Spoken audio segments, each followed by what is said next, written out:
एहतसाब होगा तो बिला तफरीक होगा नैब का दो टोक पैगाम।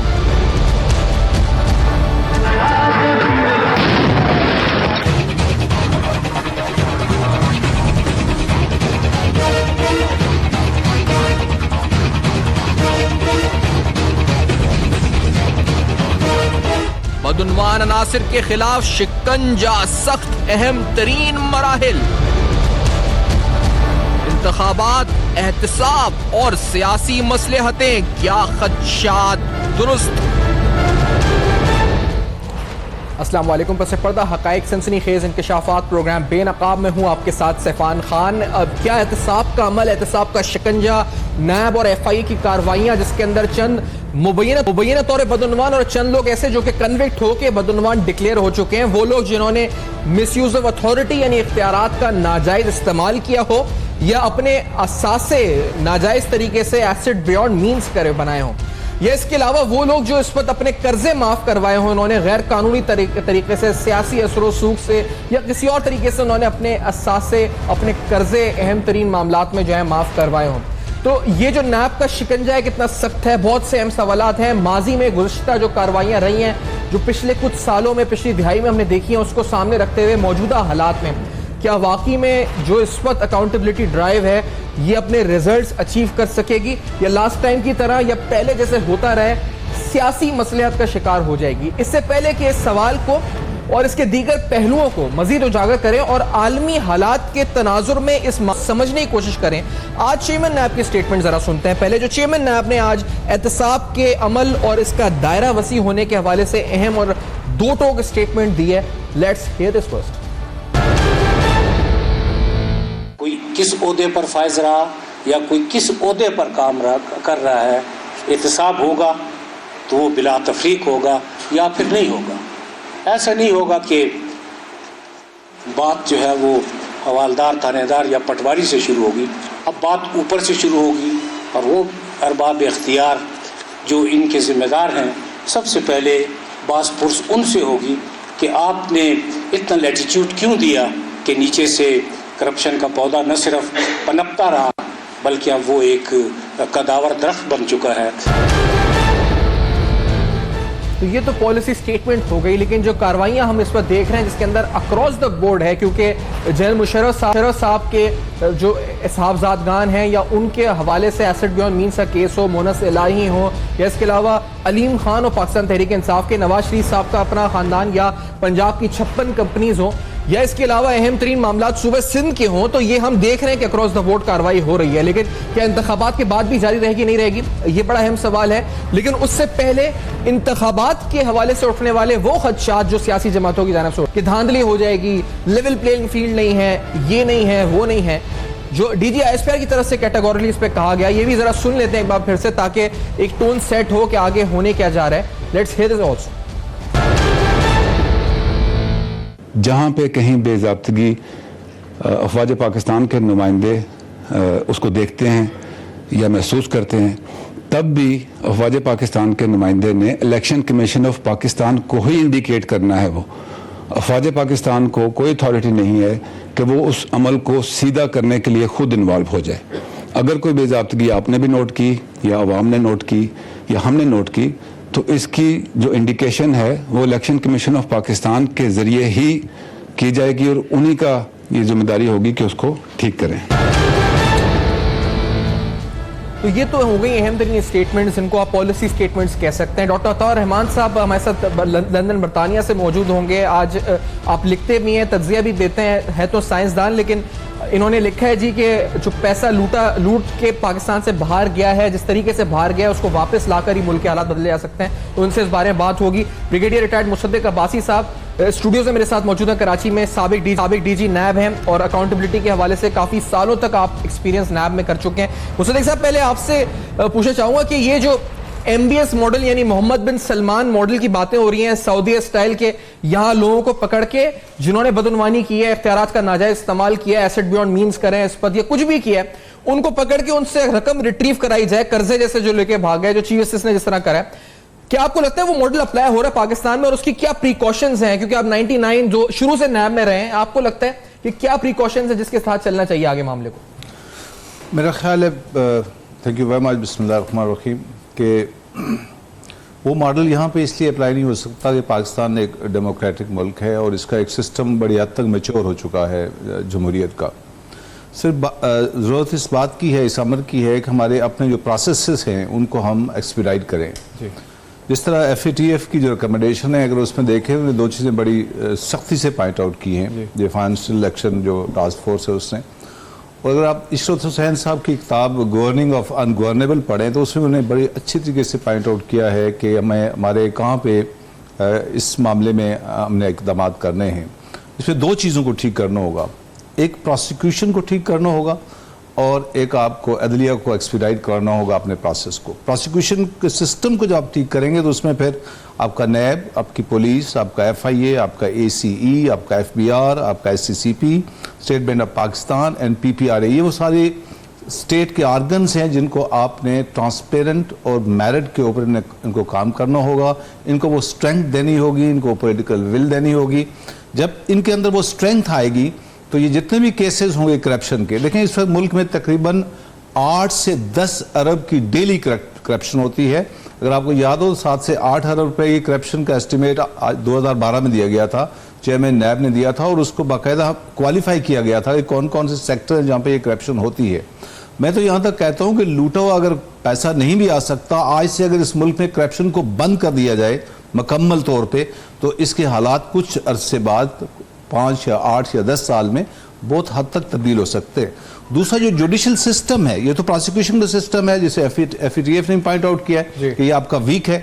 दूसरा जो आपका है जुडिशल सिस्टम, आप देखेंगे सुप्रीम कोर्ट में बाद अपीलें कई साल से पड़ी हुई हैं और इस सिस्टम को जो अपीलेट है high court and supreme court और लोअर कोर्ट्स जो हैं, इनको आपको एक्सपीडाइट करना होगा। आपको नंबर ऑफ कोर्ट्स बढ़ानी होंगी, जजेस के नंबर को बढ़ाना होगा। अगर एक्सपीडाइट करेंगे, होता क्या है जब एक केस में 8 से 10 साल लग जाते हैं किसी भी केस में, तो उसकी विटनेसेस मर जाती हैं, विटनेसेस रिजाइल कर जाती हैं, उसमें गवाह मुकर जाते हैं, बहुत सारे प्रॉब्लम आ जाते हैं। तो दो ही हाल हैं कि प्रोसिक्यूशन को आप स्ट्रेंथन करें। ये तो चलें, आप ओवरऑल स्ट्रक्चरली बात कर रहे हैं ना रिफॉर्म्स की। अभी नवाज शरीफ साहब का केस है विनफील्ड के अपार्टमेंट से लंदन के अंदर, आपने फैसला पढ़ा होगा अकाउंटेबिलिटी कोर्ट में, उसमें कहा है जी कि इन फ्लैट्स को जब्त किया जाए, सरकार यानी रियासत पाकिस्तान के हवाले किया जाए। अब आपको लगता है इस तरीके से जैसे नवाज शरीफ साहब का केस है और जिस तरह ये कुछ माह के अंदर एक डेडलाइन सेट होके रिजल्ट हमारे सामने आया, तो ऐसे बहुत से लोग हैं जिन्होंने असासे बाहर बनाया। आज भी हमने सुना है जी कि UAE के अंदर कितने हजारों ने प्रॉपर्टीज खरीदी हैं, बर्तानिया में खरीदी हैं, हमें नहीं पता सोर्स ऑफ इनकम क्या है।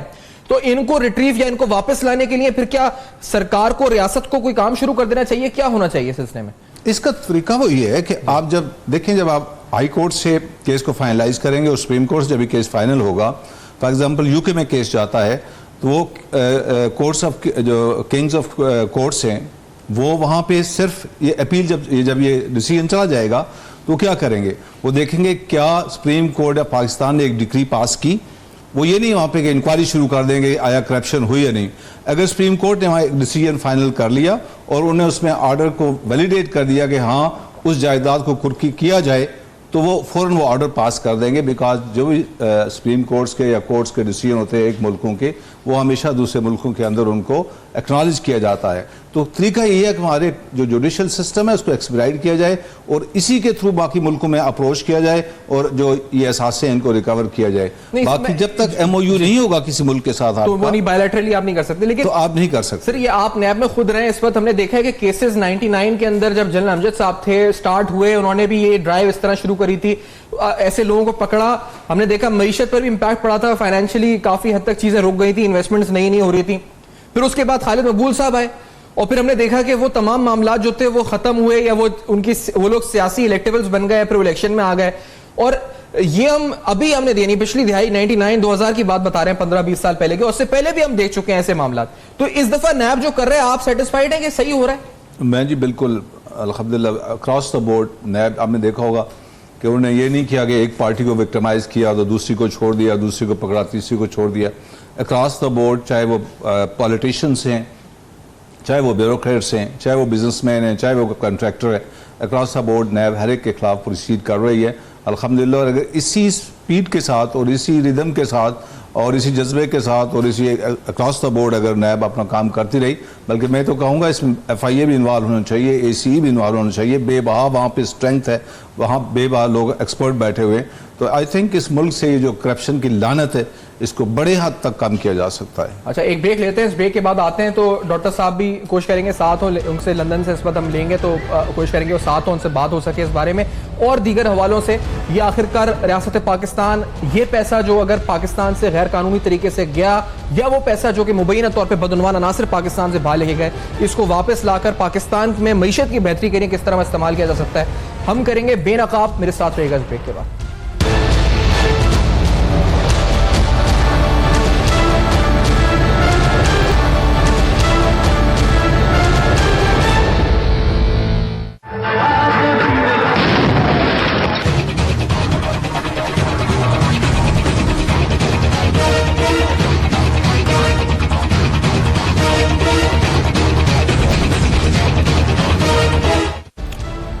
Welcome back. आप देख रहे हैं बेनकाब, जहां पर अहम तरीन सवालात उठा रहे हैं अकाउंटेबिलिटी ड्राइव के हवाले से। यकीनी तौर पर FIA और नैब का मुतहरिक होना, सियासी हवालों से कुछ लोग खदशात का इजहार कर रहे हैं, लेकिन जो हमें खदशा है, जो मुझे खदशा है वो ये जी कि इलेक्शन के बाद, इंतखाबात के बाद भी ये अमल इसी तरीके से मौसर तरीके से एहतसाब का अमल किसी सियासी मसलहत का शिकार तो नहीं होने जा रहा जैसा होता रहा इससे पहले कि सियासी मसलियत का शिकार हो जाता है। आज बड़े नोटेबल इस वक्त जो लोग हैं, जो बड़े लिखने वाले, समझने वाले लिख रहे हैं कि जिस तरीके से ये मामला चल रहे हैं तो इससे पाकिस्तान की मईशत यानी कर्जे जो पाकिस्तान ने लिए हुए, एक्सटर्नल डेट है पाकिस्तान के और दीगर अहम मसाइल हैं, उन हवाले से बड़ी मदद मिल सकती है। जिस तरह से अगर ये लूटेड मनी, जो प्लंडर्ड अमाउंट है, जो मनी लॉन्डर हुई है या जो भी जिस तरीके से पाकिस्तान से बाहर गई है, इसको वापस लाया जाए तो पाकिस्तान के बहुत से मसाइल उससे हल हो सकते हैं। कोशिश है जी अताउर रहमान साहब भी हम इस वक्त राब्ता हो जाए कि उनकी तरफ से एक आज तजवीज़ भी आर्टिकल सूरत में आई थी।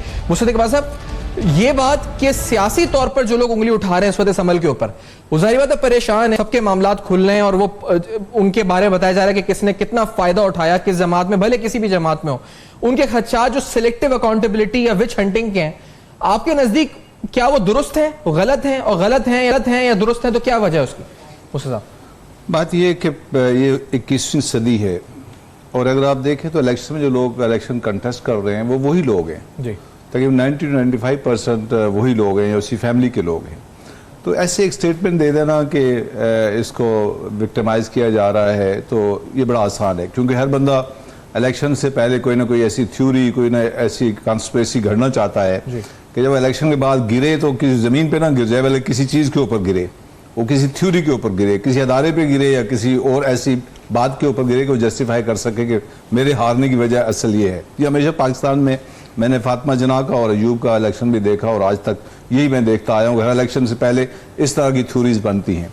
लेकिन क्योंकि बात यह है कि आजकल 21वीं सदी है, सोशल मीडिया का ज़माना है, तो आप इसको एक सर्वे करवा लें, आप सर्वे कंडक्ट को आके देख लें कि जो आपके इलेक्टेबल्स हैं, जो इलेक्शन में कंटेस्ट कर रहे हैं, कितनों को किसी ने जाके मजबूर किया या कितने लोगों को कहा गया कि जी आप इधर ज्वाइन कर जाएं, उधर ज्वाइन कर जाएं, या कितने को अंडर ड्यूरस कुछ थ्रेट किया गया, वो एनालिसिस लेके इलेक्शन कमीशन ऑफ पाकिस्तान में चले जाएं। आपका एक अदारा है इलेक्शन कमीशन ऑफ पाकिस्तान में, जब वो एविडेंस से रिकॉर्ड हो जाती है सब्सिक्वेंटली आप इसको हायर कोर्ट्स में लेके चले जाएं और सब्सिक्वेंटली इलेक्शन के बाद इसको आप एक मुहिम के तौर पर आप इसको लेके चल सकते हैं।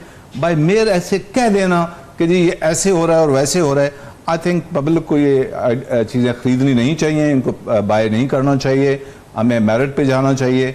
और कल जो ISPR की ब्रीफिंग थी, उन्होंने जहाँ पे उनकी गलती थी उन्होंने उसको एडमिट किया कि हमने हमारी ये ओमिशन हुई, हमने लेटर जो है जुडिशरी को लिख दिया, नहीं लिखना चाहिए था।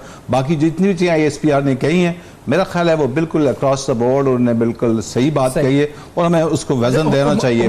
साहब हमारे साथ मौजूद हैं, आप बड़ा गहरी नजर रखती हैं आलमी मामलात पर भी और दाखिली मामलात पर भी। वहाँ साहब बहुत शुक्रिया आपने ज्वाइन किया। ये मुझे बताएगा इंपॉर्टेंट कि ये बहुत सी उम्मीदें बांध रहे हैं लोग कि जो रकम करप्शन की चली गई या किसी ने फ्लैट्स बाहर ले लिए, ये रकम पाकिस्तान वापस आएगी। आप थोड़ा इंटरनेशनल लॉज और उसको अगर समझते हुए बता सकें, क्या जैसे एवनफील्ड फ्लैट्स हैं इनको पाकिस्तान लाना कितना आसान होगा, या जिसने बाहर फ्लैट बना लिया या प्रॉपर्टी बना ली या पैसा किसी अकाउंट में रखा हुआ है, क्या हम उसे रिट्रीव, उसे ला सकेंगे पाकिस्तान वापस, जिससे हमारे माशी मसाइल हल हो सकेंगे, या सिर्फ ये एक देरीना ख्वाब ही रह जाएगा और जिस तरह सालों से है? हुमा साहब, देखिए 2013 की इलेक्शन में भी आपने सुना था कि सड़कों पे घसीटेंगे और पेट फाड़कर करप्शन का पैसा निकालेंगे, ऐसा तो कुछ भी नहीं हुआ। एक बार फिर करप्शन के हवाले से बहुत जोर शोर है, लेकिन जब इंटरनेशनल परसेप्शन देखें आप तो वो ये है कि कब्ल वक्त जो दो मेन स्ट्रीम पॉलिटिकल पार्टीज हैं उनको, मुझे नहीं पता करप्शन का क्या किरदार है, लेकिन एक बात तो बिल्कुल वाजे है ना कि मीडिया ट्रायल्स हैं और मेन स्ट्रीम पॉलिटिकल पार्टीज को मार्जिनलाइज किया जा रहा है या साइडलाइन किया जा रहा है। तो इससे जो आपने इंटरनेशनल परसेप्शन की बात की वो तो इससे कॉम्प्रोमाइज होता है। अभी पिल्डेट की एक रिपोर्ट आई है, उसने इंडिकेटर्स बताए थे, उसने हमारे इलेक्शंस को देखा है, प्री पोल कैंपेन को, उसमें उनका जो स्केल आया है उसमें वो अनफेयर आए हैं। इसी तरह आवाज जो है इस वक्त उमर साहब की आवाज अगर थोड़ी सी कम जी, अगर आप दोबारा बोले उमर साहब जी। देखिए जी, पिल्डेट का एक आया है अभी सर्वे, बिल्कुल सर्वे आया है हमारे इलेक्शन को अनफेयर का है। ठीक है जी, 11 इंडिकेटर्स होते हैं, उससे वो देखते हैं तो उसमें वो अनफेयर है। मैं आपसे नहीं कहती कि आप करप्शन के पीछे ना जाएं, आप करप्शन को अकाउंटेबल ना करें, लेकिन अगर आप इलेक्शन से 2 हफ्ते पहले पकड़ धकड़ करेंगे, केसेस खोलेंगे, मेन स्ट्रीम पॉलिटिकल पार्टीज को विक्टिमाइज करेंगे, तो ऐसा लगेगा कि उनको मीडिया ट्रायल उनका किया जा रहा है, तो इलेक्शन के हवाले से तो सवाल उठेगा। दूसरी अहम बात ये जिसके बारे में बहुत इंटरनेशनल डिबेट हो रही है वो ये कि आपने लिटरली जो आपकी 4th शेड्यूल में पॉलिटिकल पार्टीज थी जिनके ऊपर पाबंदी थी, जो काला दम थी, आपने बिल्कुल इलेक्शन से पहले उन पर से पाबंदी हटाई है और उन्हें इलेक्शन में हिस्सा लेने की इजाजत दी है। तो इंटरनेशनल कम्युनिटी क्या देख रही है? इंटरनेशनल कम्युनिटी ये देख रही है कि जी ANC जो एक सेक्युलर फेज है पाकिस्तान की सियासत का, उसके जलसे में तो हमला होता है और अमवात होती हैं, और जो काला दम जमाते हैं उन पर से कतगन हटाकर उन्हें इलेक्शन में हिस्सा लेने की इजाजत दी जा रही है। आप खुद ऑब्जेक्टिवली सोच लीजिए कि इसके नतीजे में इंटरनेशनल कम्युनिटी पाकिस्तान के इलेक्शन के बारे में क्या फैसला करेगी। इसमें कोई रॉकेट साइंस तो है नहीं, तो जरूर करप्शन का इदराक करें, लेकिन उसकी टाइमिंग तो देखें, उसे पॉलिटिकल ड्रामा ना बनाएं। ठीक है मुबारक साहब, आपका सही है, ये इंपॉर्टेंट बात है, आपने इंटरनेशनल परसेप्शन की बात की है। डॉक्टर अताउर रहमान साहब भी इस वक्त हमारे साथ ऑन कॉल मौजूद है। डॉक्टर साहब, आपने एक इंपॉर्टेंट बात आज लिखी, आपने मतलब पाकिस्तान जो हमें चैलेंजेस दरपेश हैं उसको सामने रखते हुए किस तरह हम इसको मामला को फेस कर सकते हैं, एक नए पाकिस्तान की तरफ बढ़ सकते हैं। तो उधर आपने एंड में लिखा जी कि जो करप्शन का पैसा है, चाइना के मॉडल की आपने बात की, वो क्या मॉडल है और जो पाकिस्तान में इसमें इस वक्त हो रहा है, आप समझते हैं मुमासलत है उसकी कोई उस चाइना के मॉडल से जहां लूटी हुई रकम वापस लाने के लिए कोई खातिर ख्वाह कार्रवाई हो रही है सही मायनों में मौसर तरीके से? डॉक्टर साहब जी, बिस्मिल्लाहिर्रहमानिर्रहीम। बात यह है कि पाकिस्तान के लिए जो मैंने चैलेंजेस लिखे हैं, जिसमें सबसे बड़ा चैलेंज जो है वो हमारी अफरादी कुव्वत है कि हमें तकरीबन 10 करोड़ ऐसे अफराद हैं जो कि 20 साल से कम उम्र के हैं और हमें आगे बढ़ना, तो हमें तालीम, साइंस और टेक्नोलॉजी और जिद्दत तराजी के ऊपर जोर देना होगा। जो चाइना का मॉडल जिसका मैंने जिक्र किया है, वहां पे सजाए मौत दी है उन्होंने, मेगा करप्शन किया, बहुत सारे लोगों को उन्होंने सजाए मौत दे चुके हैं, जिसकी वजह से करप्शन जो है काफी हद तक खत्म हो गई है। कम से कम मेगा करप्शन, छोटी मोटी करप्शन तो चल रही है। पाकिस्तान में तो हम उनको पकड़ते हैं चोरों को और फिर A क्लास या B क्लास देके एयर कंडीशनर प्रोवाइड करते हैं, फ्रिज प्रोवाइड करते हैं और सारी उनकी सहूलतें प्रोवाइड करते हैं। तो एक मजाक बना हुआ है यहाँ कानून का। यहाँ कानून और इंसाफ इस तरह थोड़ी होता है। चोरों को तो आप C क्लास दें और उनको ऐसी सजाएं दें कि इबरतनाक सजाएं हों। सजाए मौत जब तक आप नहीं देंगे। अच्छा डॉक्टर साहब, ये इंपॉर्टेंट बात है, लेकिन sir I to take a break at this point. मेरे साथ ही आप लाइन पर रहे हैं। इस वक्त आपने कहा जी चाइना मॉडल की है, तो जो करप्शन के खिलाफ China model doctor Ataur Rahman साहब प्रपोज कर रहे हैं, उसकी इंप्लीमेंटेशन पाकिस्तान में कैसे हो सकती है मौजूदा हालात में, जहां हम देख रहे हैं कि नैब के शिकंजे, FIA के शिकंजे सख्त हो चुके हैं बदउनवान अनासिर के खिलाफ। करेंगे बेनकाब इस ब्रेक के बाद।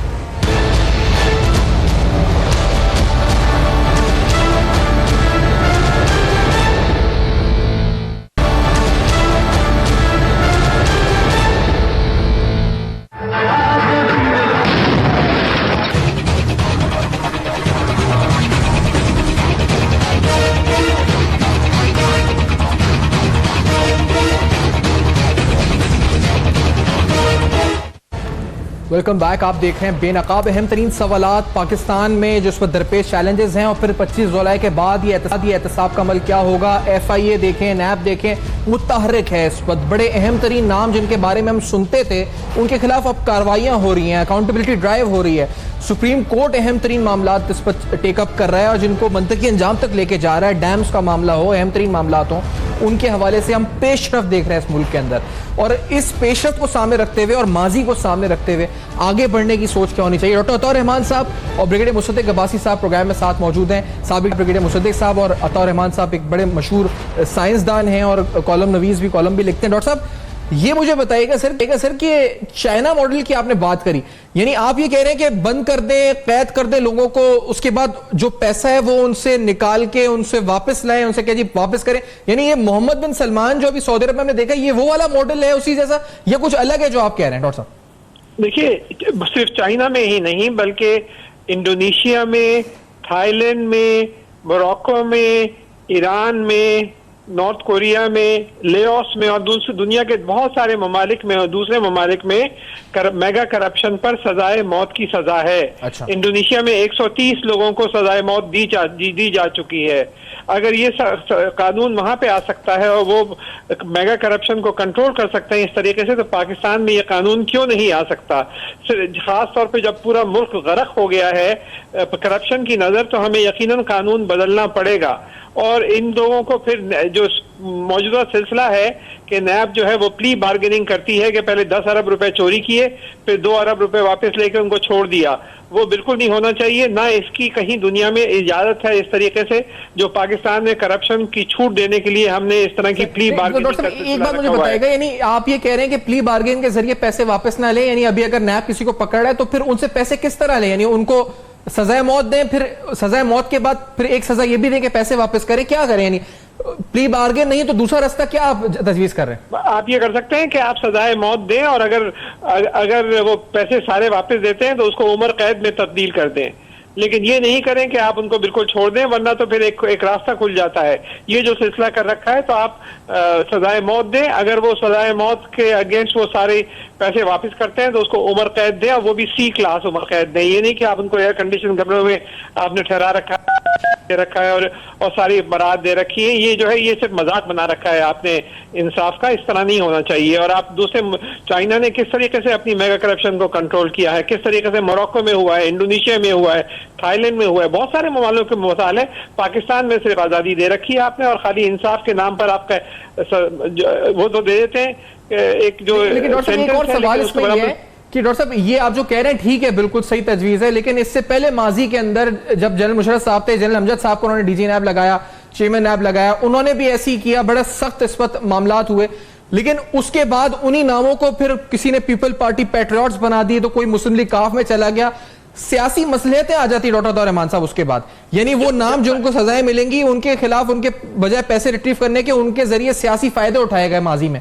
तो इसको रोकने के लिए, चले माजी में जो हुआ उसके लिए फिर क्या करें, वो कैसे हल करें? उसका जो माजी में हुआ उससे आप गलतियों से सबक सीखें कि मुल्क इस तरह नहीं चल सकता जिस तरह आप चला रहे हैं। मुल्क तकरीबन